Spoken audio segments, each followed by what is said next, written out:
ជំរាបសួរបងប្អូនទាំងអស់គ្នាថ្ងៃនេះខ្ញុំមកទៀតហើយបងប្អូនអើយខ្ញុំមានមុខម្ហូបមួយគឺស្ងោរជ្រក់ត្រីជាមួយនឹងប៉េងប៉ោះណាបងប្អូនមួយមុខនេះបងប្អូនគិតថាសាមញ្ញធម្មតាទេប៉ុន្តែបើសម្រាប់រសជាតិវិញបងប្អូនអើយគឺឆ្ងាញ់មែនតើហើយឥឡូវនេះអាកាសធាតុរៀងតិចបងប្អូនបានសឡក្តៅចេះហត់អីទៅបែកញើសហ្មងបងប្អូនហើយថ្ងៃនេះគឺខ្ញុំមានត្រីស្រែបងប្អូនគឺខ្ញុំតិចបានមករៀងធំដែរហើយត្រីហ្នឹងគឺមានពងនេះបងប្អូនអើយល្អខ្លាំងណាស់និយាយទៅ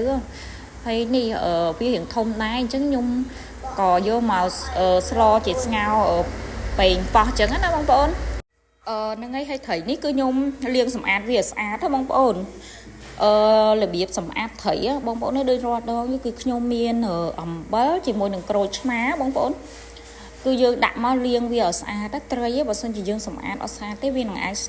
យើងយកទៅចំអិនទៅវាឆ្អាបប៉ុន្តែសម្រាប់ខ្ញុំវិធីសម្អាតនេះបងប្អូនអាចយកទៅអនុវត្តបានគឺខ្ញុំដាក់អំបិលជាមួយនឹងក្រូចឆ្មាបងប្អូនដាក់ទៅវាកាត់ឆ្អាបអស់ហើយមួយទៀតវារឿងត្រីពេលដែលយើងលាងសម្អាតយើងត្រូវcheck មើលពីលើផុសវាថាត្រីហ្នឹងវាស្អាតគឺយើងស្ទាបសាច់ត្រីហ្នឹងណាវាអត់មានលំអល់អញ្ចឹងណាបងប្អូនហើយនេះខ្ញុំឆ្លៀតមកចិត្តបន្លែមានដូចជាប៉េងប៉ោះគល់ខ្ទឹមហើយខ្ទឹមសខ្ទឹមក្រហមដូចក្នុងរូបអញ្ចឹងណាបងប្អូនហើយមានអីទេនេះញាប់ដៃញាប់ជើងឯណាមួយកូនចិត្តចេញពីសាលាអីចឹងណាបងប្អូនហើយម្ហូបខ្ញុំថ្ងៃហ្នឹងមានប៉ុណ្ណឹងហើយនេះត្រីដែលយើងលាងសម្អាតហើយអញ្ចឹងណាហើយយើងចាប់ផ្ដើមរៀបចំវាទៅហើយវិធីចំអិនគឺយើងដាំទឹកវាឪពុះដូចក្នុងរូបហើយខ្ញុំចាប់ផ្ដើមបង់គ្រឿងក្រៅមានដូចជាស្ករប៊ីចេងអំបិលហើយនឹងទឹកត្រីបងប្អូន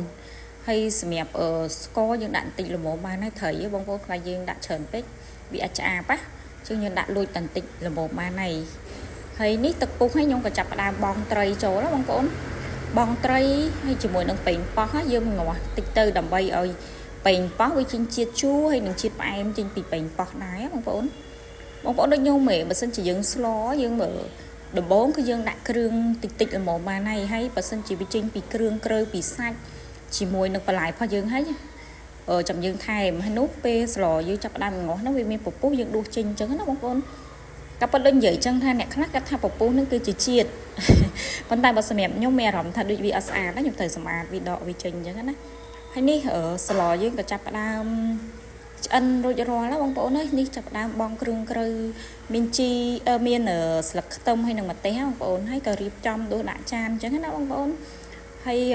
ក៏អរគុណម្ហូបខ្ញុំថ្ងៃនេះមានតែប៉ុណ្្នឹងហើយអរគុណច្រើន